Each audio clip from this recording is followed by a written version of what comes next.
ഇത് തെർത്താത്തക്ക് മാത്രമുള്ള വീഡിയോ ആണ്. തെർത്താത്ത സത്യമാണ്. കസ്റ്റംസ് എന്റെ പെട്ടിയെല്ലാം പിടിച്ചെടുത്ത് തെർത്താത്ത. എനിക്ക് ഭയങ്കര സങ്കടമാണ് തെർത്താത്ത. കാരണം എന്നാന്നറിയോ, ആ പെട്ടിക്കകത്ത് നിറച്ച് ഡൈപ്പറായിരുന്നു. പിന്നെ വേറൊരു കാര്യം കൂടെ പറയട്ടെ. ഞാൻ എന്തായാലും എന്റെ ചേച്ചി ഡെലിവറിക്ക് പോയപ്പോ ഞാൻ ചേട്ടനെ അടിച്ചോണ്ടൊന്നും പോയിട്ടില്ല മോളെ.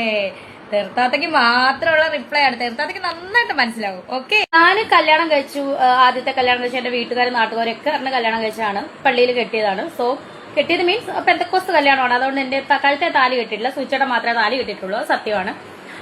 അദ്ദേഹത്തിന്റെ പേര് ഞാൻ പറയാൻ ആഗ്രഹിക്കുന്നില്ല. അദ്ദേഹം എനിക്കും ആ ബന്ധം താല്പര്യമില്ലാത്തതുകൊണ്ട് ഞങ്ങൾ ആ ബന്ധം ഉപേക്ഷിച്ചു.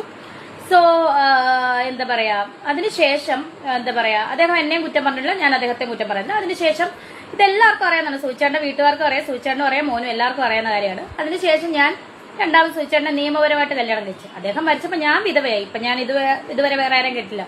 ഇവിടെ തീർത്താത്ത നീ എങ്ങനെ അടി വിധവയായത്? നീ ആദ്യം ഒരു തമിഴ്നാട്ടിലെ ഒരു മനുഷ്യനെ കല്യാണം കഴിച്ചു, രണ്ടാമതൊരു ബംഗ്ലാദേശി ഷൗക്കത്തിനെ കല്യാണം കഴിച്ചു, മൂന്നാമത് മലയാളി വിനീതിനെ നീ കല്യാണം കഴിച്ചു. ഇവര് 3 പേര് ജീവനോട് ഇരിപ്പുണ്ടല്ലോ.